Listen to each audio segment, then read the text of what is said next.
বন্ধুরা, আপনারা বলেন তো এখন আমি কোথায় আছি? আমি আছি এখন দৌলতিয়া ঘাটে।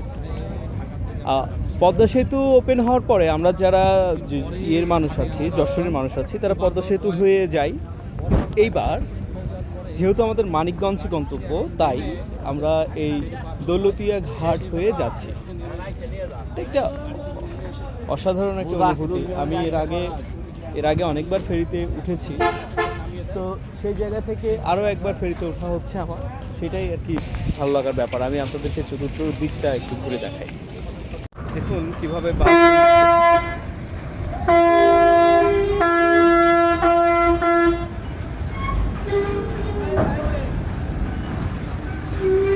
তুন ভাই চলে আসেন। আমি এখন ধীরে এই ফেরিতে উঠলাম বিসমিল্লাহ বলে। এখন যাচ্ছি। ফেরির নাম্বার হচ্ছে পুলটুন ৮ দৌলতিয়া।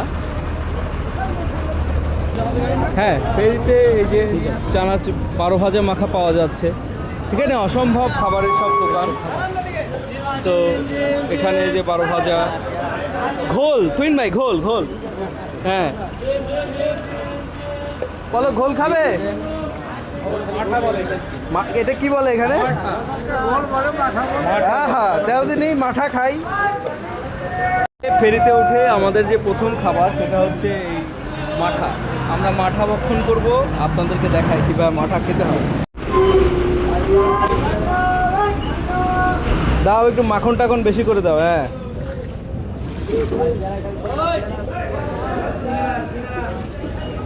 ভাই খেয়ে বলেন কেমন লাগলো?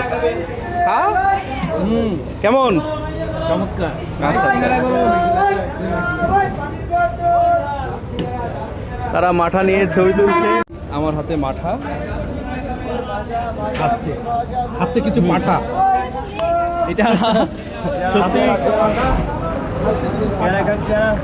যাবে না, এটা চাটা ভালো, খেতে ভালো।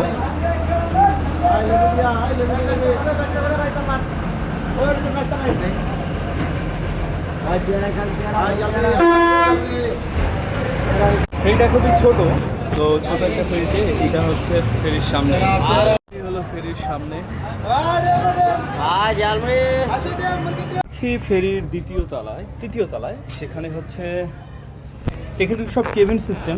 এখানে যাত্রীদের প্রবেশ নিষেধ স্টাফদের জন্য। এই পেছনে ঘাট। আমি এখন উপরে উঠছি, একদম টপ ফ্লোর যেটাকে বলে সেখানে।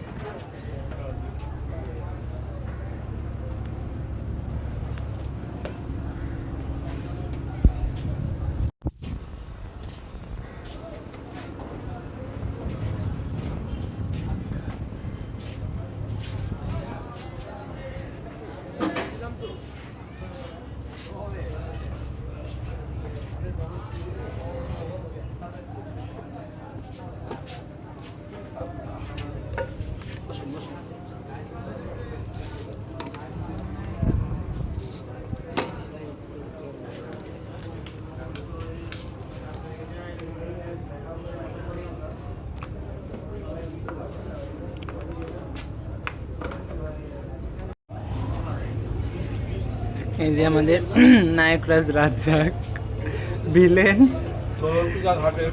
সে এখন ঝালমুড়ি খাচ্ছি। তো কেমন টেস্ট? কোনো স্বাদ নেই, খুবই বাজে। তারপরেও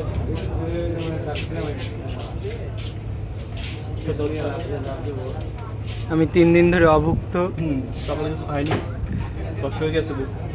তো তাই বেশ স্বাদের। খুব বাজে স্বাদের ঝালমুড়ির থেকে আমাদের পলক ভালো মুড়ি মাখায়।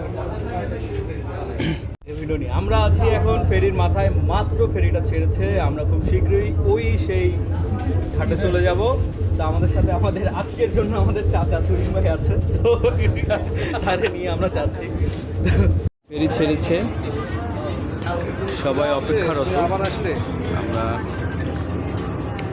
যাচ্ছি।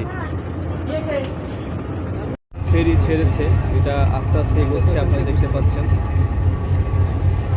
আমরা দৌলতিয়া ঘাট পার হচ্ছি। এবং একটা ফেরি সারার সাথে সাথে দেখা যাচ্ছে যে আরও একটা ফেরিতে কিন্তু গাড়িগুলো উঠছে। যান্ত্রিক একটা জীবনে মানুষের গন্তব্য। সুন্দর।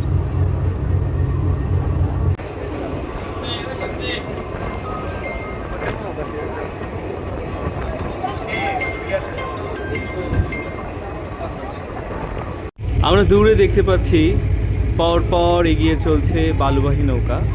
এই বালুবাহী নৌকাগুলো কিন্তু মাঝে মাঝে ডুবে যায় এবং দেখেন কি পরিমাণ বালু ভেতরে, মনে হচ্ছে যে পুরোটাই ডুবে আছে। মানে এই নৌকার অর্ধেকের বেশিটা হচ্ছে ডুব নিচে এবং হচ্ছে উপরে শুধুমাত্র সামান্য একটু। আহা, নদী বন্দরে আসলেই এগুলো দেখা যায়। আহা,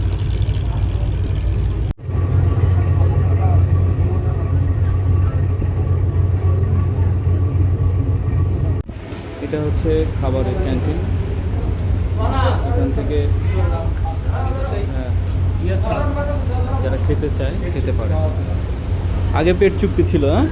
দীর্ঘ প্রতীক্ষার পরে আমরা কিন্তু ঘাটে চলে এসেছি। ফাঁকা একটা ঘাট আছে এখানে। ফেরিটা ঠিক এই ঘাটের এইখানে ভিড়াবে। আমি শুরু থেকে আপনাদেরকে দেখাচ্ছি ব্যাপারটা। সরে যে মুখ লাগাই দেবে, আমরা চলে এসেছি ঢাকা ফেরিঘাট। এই সরে যে এই লাগাই দেবে। হ্যাঁ, এটা হচ্ছে ফেরি। তো এই ঘাটের এখানে ফেরাবে ফেরির, কিন্তু মাথাটা আস্তে আস্তে ঘোরানো হচ্ছে। দেখেন খুব স্লো ঘোরানো হচ্ছে। এই ঘাটটাই কিন্তু নামাবে আমাদের।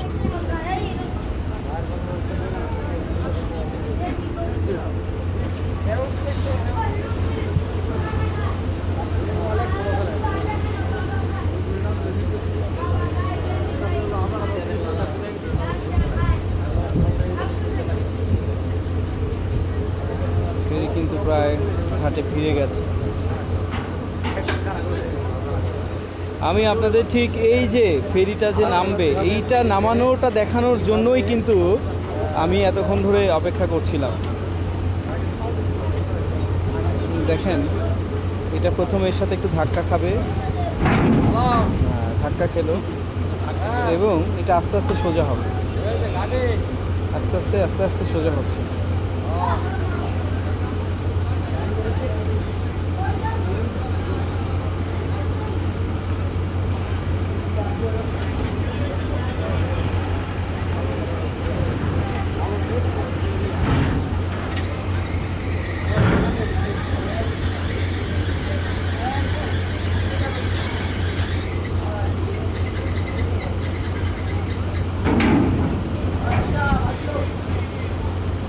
কোনো ঠিক সোজা হয়নি, আস্তে আস্তে আস্তে আস্তে আস্তে আস্তে সোজা হচ্ছে। হ্যাঁ, এই হচ্ছে খাপের খাপ, ময়নার বাপ লেগে গেল।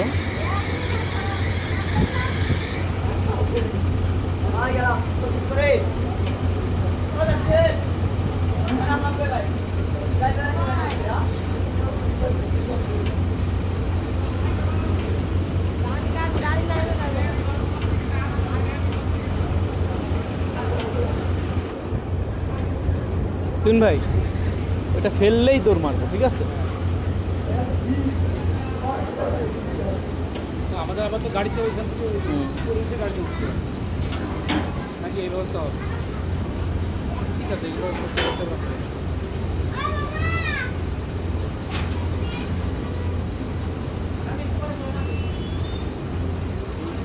সম্ভবত এবার হচ্ছে ডালাটা নামছে আস্তে আস্তে ডালাটা নামছে।